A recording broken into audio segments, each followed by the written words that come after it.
I shit myself in the middle of math class. Not a little accident. Not a discreet mishap. I mean a full-blown pants-ruining, nose-burning disaster. And no one ever found out it was me. Until now. I was 12, awkward, sweaty, and constantly on edge like every other middle schooler trying to survive puberty. The worst part wasn't the acne or the voice cracks or the cursed bowl cut.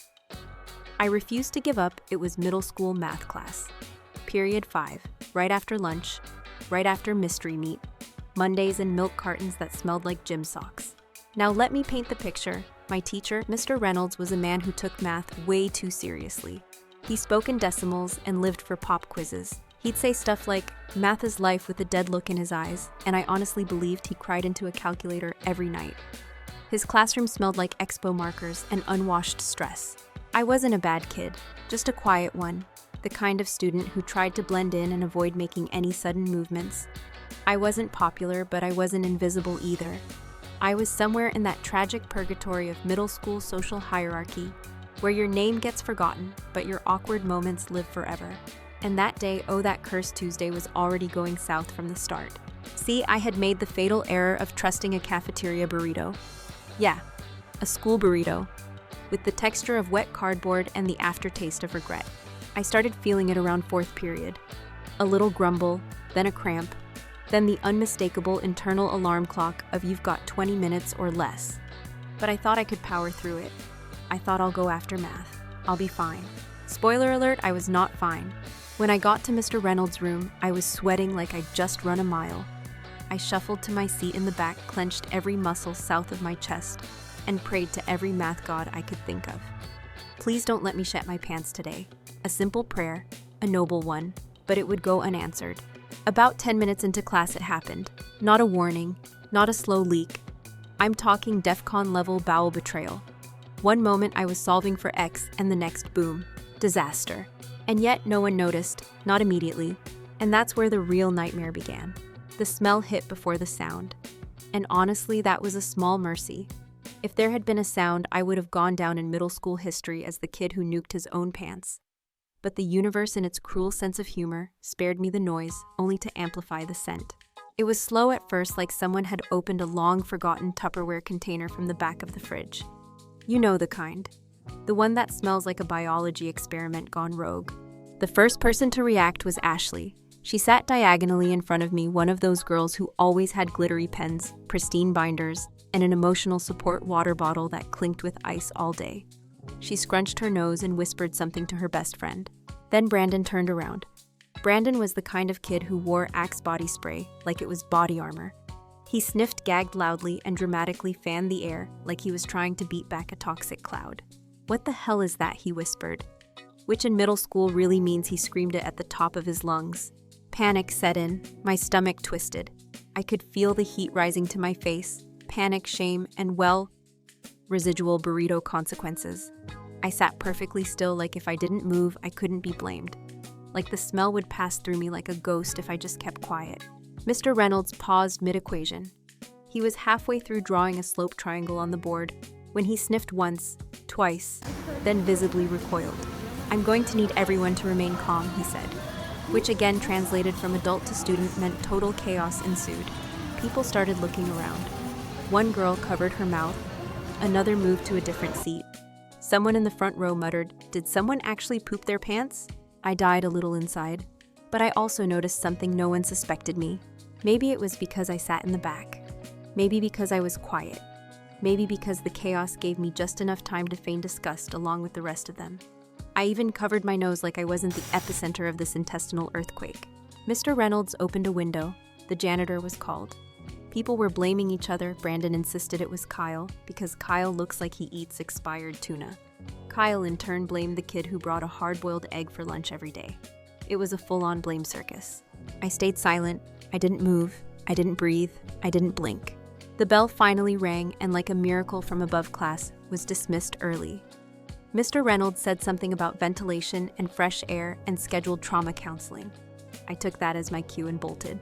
I threw away my underwear in the locker room trash bin, changed into gym shorts I found in my bag, scrubbed up in the sink like I had just returned from battle. And then I went on with my day. No one ever brought it up again. The wet dookie incident, as it was later dubbed, went down in school legend but with no confirmed culprit. Just whispers, just theories. I survived, but I was never the same.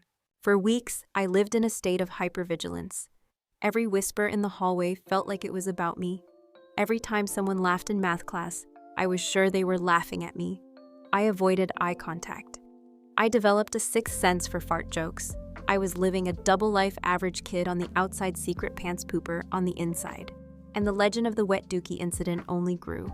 There were memes. Yes, middle school memes. Someone made a fake wanted poster with the phantom pooper on it and taped it to a bathroom stall. Another kid wrote a parody rap about it and performed it during lunch. I laughed along, I played dumb, I even threw out a few, "Yeah, I think it was Kyle for sure" comments just to blend in. But inside I was cracking. Because here's the thing about guilt, it festers. It gnaws at you even when no one else knows. And part of me, some weird masochistic justice-hungry part, wanted to confess. I wanted to stand up and scream, "Yes, it was me. I crapped myself during polynomials." But I didn't. I kept the secret like it was the nuclear codes, locked away, buried under layers of deodorant, awkward puberty, and shame. And slowly it faded. People moved on. Other scandals popped up. Someone got caught vaping behind the science wing. Someone else threw up during dodgeball. I was no longer the main character. Years passed. Middle school became high school became college, and college eventually turned into real life with taxes and rent and crippling student loans. But every now and then, randomly, cruelly, I'd remember. I'd be on a date or in a meeting or standing in line at Starbucks, and suddenly, bam, memory unlocked. There I was back in that math class, clenching, praying, failing, that stupid burrito haunting me like a ghost of cafeteria past. One night in college, after a few drinks, I told a group of friends the story. I left out a few details, said it happened to a kid I knew, but they laughed so hard they cried. Someone nearly spit out their drink, and for the first time I realized, maybe it was funny. Maybe it didn't have to define me. Maybe the worst thing that ever happened to me in middle school didn't have to live rent-free in my head forever. But here's the kicker. A few weeks ago, I went to a reunion at my old school, just for fun. I saw some familiar faces. Even Brandon was there, still wearing too much body spray. We were joking around, reminiscing, when someone brought up the incident. And Brandon, without missing a beat, said, "We know it was you, dude." My blood turned to ice. He laughed, clapped me on the back, and added, "I mean, we never had proof, but come on, it had to be you. You went dead silent that day." I stared at him, heart-pounding, face-flushing, years of shame surging back like a bad flashback. But then I laughed, harder than I ever had about it before. And I said, "Guess we'll never know, huh?" We ended the night with pizza and bad beer, sitting on folding chairs in the old gym like time had hit pause for a few hours. People were swapping stories about exes' pranks, awkward puberty years, and yeah, the wet dookie incident came up more than once. But not with scorn, not with judgment. It had become just another piece of folklore, like the time the fire alarm got pulled during finals, or when the vending machine ate Brandon's dollar and he tried to shake it and got suspended. It was a story now. Not a stain on my life, not a brand on my soul, just a ridiculous moment that everyone in one way or another had survived. But as I sat there, older, supposedly wiser, I couldn't help but wonder, why are we so terrified of embarrassment? Why do we let a few minutes of shame define years of our identity? And who else is walking around with a secret like mine? Maybe there's a girl out there who peed her pants during a presentation and never told a soul. Maybe someone puked on the school bus and still can't ride public transit without flinching. Maybe we're all just walking bundles of quiet disasters, too afraid to admit we've all been there in some form. So no, I never confessed. Not really, not fully. But in a way, telling the story now, maybe that's enough. Maybe it's not about clearing your name. Maybe it's just about saying, hey, this happened, and I survived. And you know what? So will you.